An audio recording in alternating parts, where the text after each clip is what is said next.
তোমরা সবাই কেমন আছো? আমিও ভালো আছি। তোমাদের সবাইকে সাহায্য উচ্চ বিদ্যালয়ের পক্ষ থেকে সুস্বাগত।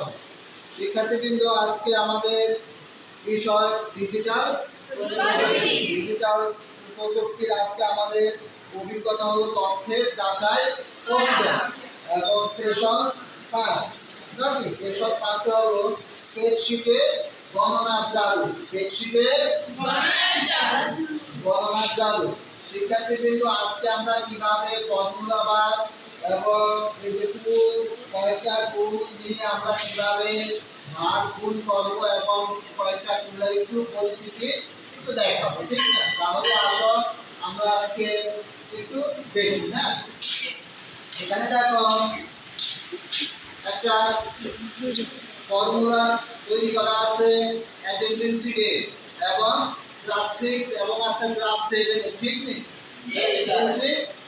ঠিক না? এই যে 6 এবং 7 আমরা গত ক্লাসে যোগ এবং বিয়োগের কাজটুকু আমরা করছি, ঠিক না? আজকে আমরা সর্বপ্রথম গুণ এবং ভাগের কাজটুকু একটু দেখব। আচ্ছা, এখানে যদি আমরা গুণ করতে চাই স্টুডেন্ট 1 6 এবং 7 এর এই গুণটা যদি আমরা চাই করতে, তাহলে সর্বপ্রথম আমরা কোন চিহ্ন দেব? সমান চিহ্ন দিলাম।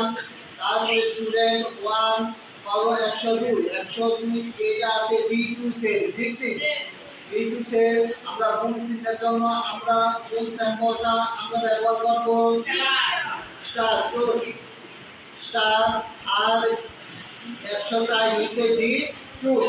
তাহলে এটা লিখে এন্টার করো। দেখো গুণ হয়ে গেছে, ঠিক নেই? কার গুণ হয়েছে? স্টুডেন্ট 1 এর গুণ হয়েছে, ঠিক নেই? আচ্ছা, এখন আমাদের বাকি আছে আরো 9 জনের কাজ। এখন 9 জনের কাজটা এই রেজাল্ট আনতে গেলে আমরা কি করব? দেখো এখানে এই যে একটা ছোট একটা প্লাস আসছে না, যেটার নাম হচ্ছে পি হ্যান্ডেলটা ধরে আমি নিচের দিকে আনলাম। নিচের দিকে যখন আনছি আর সকলের গুণফল বের হয়ে গেছে, ঠিক না? তোমরা দেখতে পাচ্ছো কাজ করছি আমরা কয় জনে? একজনে, কিন্তু 10 জনের কাজটাই এখন বের হয়ে গেছে। এইভাবে তোমার নিচে যদি 100 জন থাকে, 1000 জন থাকে, সবাই কাজ হয়ে যাবে, ঠিক না? আচ্ছা, এবার আমরা একটু কিভাবে ভাগ করা যায়, ঠিক নেই? ভাগের কাজটুকু আমরা একটু দেখি। আচ্ছা, সর্বপ্রথম আমরা কি চাপবো?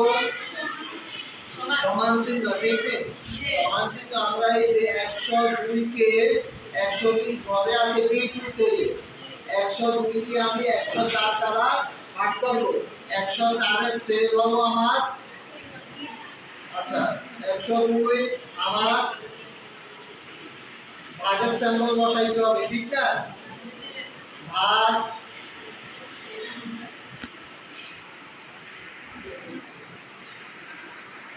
102 ভাগের সিম্বল, তারপরে 104, ঠিক নেই?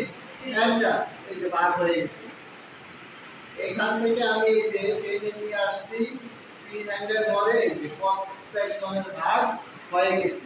তাহলে আমরা গুণ এবং ভাগের কাজটুকু কি শিখতে পারছি। আমরা একটা টুলসের কাজ শিখব। টুলসটার নাম হলো এই যে দেখতে পাচ্ছ তোমরা এখানে এই যে A to Z salt and filter. হ্যাঁ, ফিল্টার মানে কি? আমাদের ঘরে প্রত্যেকের ঘরে পানির ফিল্টার আছে না? অনেকের ঘরেই আছে। কি করে? পানিটাকে ছাঁকে, হ্যাঁ, বিভিন্ন কি খারাপ পদার্থগুলি কি সেকে রেখে পরিষ্কার পানি ছেড়ে দেয়, ঠিক নেই? এটা হচ্ছে ফিল্টারটার কাজ হলো ছাঁকা, ঠিক নেই? দেখা থাকবে সে।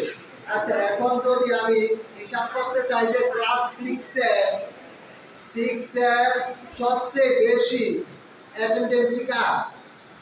80 টাকা। তাহলে আমি যদি এইভাবে দেখি বুঝি, তাহলে আমার অনেক সময় লাগবে এবং সঠিক তথ্যটা বের করতে আমার কষ্ট হবে, ঠিক নেই? কিন্তু আমি সল্ট এন্ড ফিল্টারের মাধ্যমে আমি সবচেয়ে সবচেয়ে বেশি কাজ হাজিরা সেটা আমরা কি সেটা আমরা দেখতে পাবো। হ্যাঁ, তাহলে আমাকে এই যে ক্লাস 6 এর অ্যাটেন্ডেন্স দেয়া আছে কলাম বি তে, ঠিক না?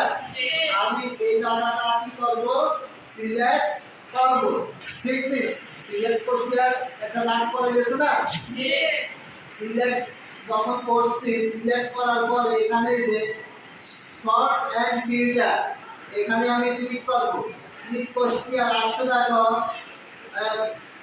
Short smallest to largest, smallest to largest মানে ছোট থেকে বড় আকৃতি হবে, ছোট থেকে বড়।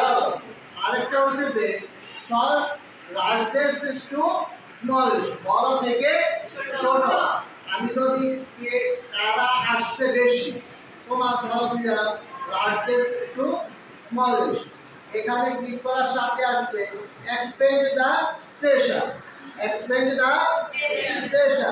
এখানে আজকে আমি শর্টে ক্লিক করলাম, এই যে দেখো এখন 107 105 102 আমি চলে আসছে, ঠিক নেই?